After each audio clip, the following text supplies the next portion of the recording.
मित्रांनो, काल ठरल्याप्रमाणे सुनेत्राताई पवार राष्ट्रवादी काँग्रेसच्या राष्ट्रीय अध्यक्षा झाल्या. राष्ट्रीय अध्यक्षा झाल्यानंतर त्यांनी जे केलेलं भाषण आहे त्या भाषणामध्ये त्यांनी जे काही सांगितलं आणि त्यानंतर धनंजय मुंडे यांनी लोकमत चॅनलला दिलेली मुलाखत आणि त्यामध्ये शेवटी रोहित पवार यांच्याबाबत जे सांगितलं, सोशल मीडियावरती जी चर्चा सुरू आहे, खास करून देवेंद्र फडणवीस यांचे जे समर्थक आहेत ते कशा पद्धतीने रोहित पवार यांना ट्रोलिंग करत आहेत. ज्यावेळेस रोहित पवार FIR दाखल करण्यासाठी गेले त्यावेळेस एक DCP म्हणतो FIR घेत नाही, काय करायचं ते करा. कुणाला म्हणतो बघा, महाराष्ट्रातल्या सगळ्यात वजनदार कुटुंबातल्या एका आमदाराला. बरं, ती FIR कशासाठी करायची? बघा, ती FIR कशासाठी करायची?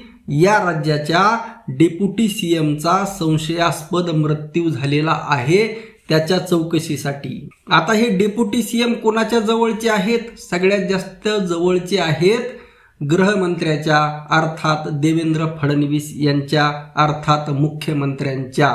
स्वतः गृहमंत्री असणारे देवेंद्र फडणवीस म्हणतात की अजितदादा पवार आणि आमचं बॉन्डिंग, आमची केमिस्ट्री अत्यंत चांगली होती, आमचे विचार वगैरे सगळं काही जुळलेलं होतं. एवढंच नाही तर अजितदादांच्या रूपाने एक चांगला मुख्यमंत्री महाराष्ट्राला भेटला असता, हे विधान सुद्धा देवेंद्र फडणवीस यांनी केलेलं आहे. आणि ते स्वतःला अजितदादा पवार यांचा मित्र म्हणतात. बघा, म्हणजे स्वतःच्या मित्राच्या चौकशीसाठी सुद्धा एवढे अडथळे येत आहेत. आणि ज्यांचा संशयास्पद मृत्यू झालेला आहे ते अजितदादा पवार स्वतः कुणाचे पुतणे आहेत? तर शरद पवार यांचे. आणि शरद पवार यांना देशाचा प्रधानमंत्री गुरुस्थानी मानतो.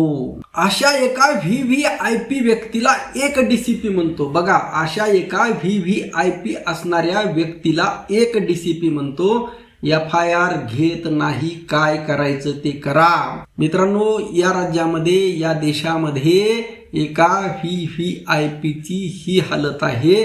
मग विचार करा, तुमच्या आमच्या सर्वसामान्य माणसांना कुत्र सुद्धा खाईल का? लक्षात ठेवा, तुम्हाला आम्हाला सर्वसामान्य माणसाला कुत्र सुद्धा खाईल का? या राज्यातील सर्वात पॉवरफुल व्यक्ती असणाऱ्या अजितदादा पवार यांच्या बाबतीत जर हे हाल होत असतील, आणि सर्वात महत्वाचा प्रश्न म्हणजे हा DCP कुठल्या मंत्रालयाच्या अखत्यारीत काम करतो, कोणाच्या अंडरखाली काम करतो? बघा, आपल्याच धडावर आपलं डोकं ठेवून विचार करा. भयानक असा काळ आलेला आहे. एवढ्या पॉवरफुल असणाऱ्या नेत्याचा पुतण्या असणारे रोहित पवार आपल्या काकाच्या न्यायासाठी जीवाचं रान करत असताना जे अडथळे निर्माण केले जात आहे का? बाबा, रोहित पवार यांनी सरकारमधील कोणत्याही व्यक्तीवर अंगुली निर्देश केलेला नाही, कोणत्याही पक्षावर अंगुली निर्देश केलेला नाही, येथील सर्वसामान्य जनतेने सुद्धा कोणाकडेही बोट दाखवलेलं नाही, कोणत्याही कार्यकर्त्याने कोणाचं नाव घेतलेलं नाही.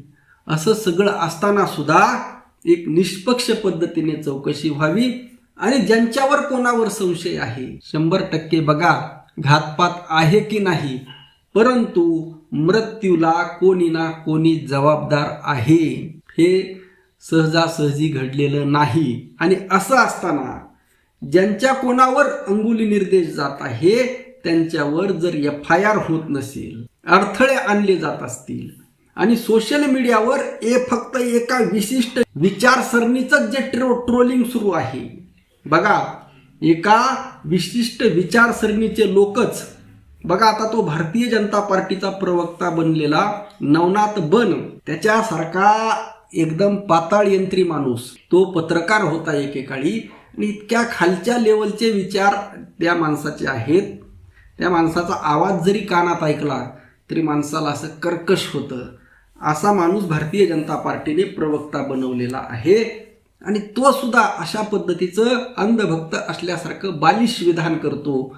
ज्या पद्धतीने बालिश विधान आचार्य तुषार भोसले, शाळीग्राम वगैरे काय नाव आहे त्याचं, तो करत असतो. म्हणजे असले बालिश माणसं भारतीय जनता पार्टीने ठेवलेली आहेत. आणि असे अनेक अंधभक्त या तुषार भोसलेच्या, या नवनाथ बनच्या मानसिकतेचे लोक ट्रोलिंग करत आहेत.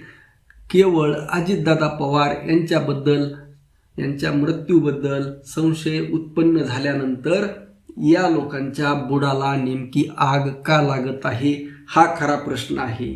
आणि मग त्यावरून जनता आहे, मग जनतेच्या हे लक्षात येतं हे पाहिल्यानंतर की आरोपी कोण आहे.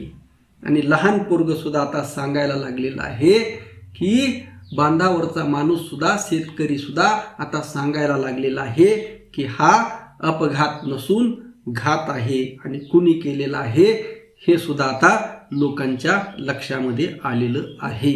मित्रांनो, काल सुनेत्राताई पवार यांचं भाषण झालं. त्या भाषणामध्ये त्यांनी सांगितलं की आमची विचारधारा ही अजितदादा पवार यांची असेल, शिवराय फुले शाहू आंबेडकर यांची असेल. कालही त्यांनी वाचून दाखवलेलं भाषण केलं. सुनेत्राताई पवार वाचून न दाखवताही भाषण करू शकतात. त्यांनी अनेकदा भाषण केलेलं आहे. गेल्या 40 वर्षापासून त्या अजितदादा पवार यांच्यासोबत आहेत. अनेक सामाजिक कार्यामध्ये त्यांनी हिरारीने भाग घेतलेला आहे. अनेक ठिकाणी अनेक प्रसंगी भाषण केलेलं आहे. त्या चांगल्या वक्त्या आहेत. सध्या दुःखी आहेत, लक्षात ठेवा, दबाव आहे. परंतु हा दबाव प्रफुल्ल पटेल, सुनील तटकरे, धनंजय मुंडे यांचा आहे का? लक्षात घ्या. आता अजितदादा पवार यांच्या सध्या सर्वात जवळचे सुनेत्राताई पवार यांच्यानंतर त्यांच्याच पक्षातील हे 3-4 जण आहेत. आणि मग या चौघांना खास करून धनंजय मुंडे, सुनील तटकरे, प्रफुल्ल पटेल, छगन भुजबळ यांना प्रचंड दुःख व्हायला हवं. अजितदादा गेल्यानंतर हे अस्वस्थ व्हायला हवेत. अजितदादांचा जो घातपात झालेला आहे, जी लोकांमध्ये चर्चा आहे, एवढे प्रचंड लोक बोलत आहेत. मग हे 4 जण का गप्प आहेत? हे 4 जण ही मागणी लावून का धरत नाहीत? धनंजय मुंडे काल लोकमतला बोलताना म्हटले की सीबीआय चौकशी व्हायला पाहिजे. अरे सीबीआय अजून 10 वर्ष झालं सीबीआयकडे प्रकरणं पडून आहेत. म्हणजे अजितदादा पवार यांचे अजून 10 वर्षांनी, 20 वर्षांनी, इतका वर्ष हे प्रकरण सीबीआयकडे पडून द्यायचं का? म्हणजे या लोकांना कसलंही सोयर, सुतक, दुःख वगैरे काही सुद्धा नाही हे दिसत आहे. उलट जे रोहित पवार लढत आहेत त्यामध्ये सुद्धा या लोकांना राजकीय वास येत आहे. ठीक आहे, राजकीय वास असो नसो, काय असेल ते असेल. अरे माणूस महत्वाचा आहे की राजकारण महत्वाचं आहे? एक आपला सहकारी, एक आपला नेता, ज्यांच्यामुळे आपण घडलेलो आहोत, ज्यांच्यामुळे आपल्याला प्रचंड फायदा झालेला आहे. आज आपली जी पोझिशन आहे त्यामध्ये या व्यक्तीचा सिंहाचा वाटा आहे. असं असताना सुद्धा त्या व्यक्तीच्या मृत्यूबद्दल या लोकांना काहीच वाटू नये. करोडो लोक संशय घेत असताना हे लोक गप्प आहेत. त्याच्याशी याला काही देणं घेणं नाही. आणि जो कोणी प्रयत्न करत आहेत, लक्षात ठेवा, उलट त्याच्यावर भारतीय जनता पार्टीचे जे हे अंधभक्त आहेत, बनसारखे, तुषार भोसलेसारखे किंवा अनेक पेज आहेत सोशल मीडियावरती, आय देवेंद्रा वगैरे वगैरे असे अनेक पेज आहेत, हे रोहित पवार यांची बदनामी करताना दिसत आहेत, ट्रोलिंग करताना दिसत आहेत. आणि याच पद्धतीचं विधान जर धनंजय मुंडे करत असतील आणि हेच तटकरे, प्रफुल्ल पटेल यांच्या मनामध्ये असेल तर मित्रांनो, मग लोकांच्या मनामध्ये यांच्याविषयी सुद्धा संशय का बळावू नये. एकीकडे हा बन म्हणतो भारतीय जनता पार्टीचा प्रवक्ता की शरद पवार यांनी सांगितलेलं आहे की हा अपघात आहे. अरे बाबा, शरद पवार कोण आहेत? सीबीआयचे प्रमुख आहेत का? CIDचे प्रमुख आहेत का? का गृहमंत्री आहेत का? कोण आहेत शरद पवार? लक्षात ठेवा, हे अशा प्रकारचं हास्यास्पद विधान कदापिही करता येणार नाही. आणि शरद पवार यांनी का म्हटलेलं आहे तसं, याचं स्पष्टीकरण रोहित पवार यांनी दिलेलं आहे. कालच पाहिलं, पत्रकार परिषद झाल्यानंतर त्या 2 ठराविक वाक्य बोलल्या आणि त्यानंतर पत्रकारांनी काही प्रश्न विचारल्यानंतर सुनील तटकरे यांनी त्यांना बोलू दिलं नाही. तुम्ही जा असं सांगितलं. म्हणजे सगळा कंट्रोल स्वतःच्या हातामध्ये या लोकांनी घेतला आहे का, हा सुद्धा प्रश्न निर्माण झालेला आहे. यामुळे लक्षात घ्या, हे राजकारण का महत्त्वाचं आहे हे तुम्हाला सुरुवातीलाच सांगितलं. एका VVIP माणसाची जर ही हालत होत असेल तर तुमच्या आमच्याचं सारख्याचं काय होईल यासाठी ही लढाई लढणं गरजेचं आहे. आपलं मत नक्की कळवा. रामकृष्ण हरी. जय जगद्गुरू. जय शिवराय. जय भीम.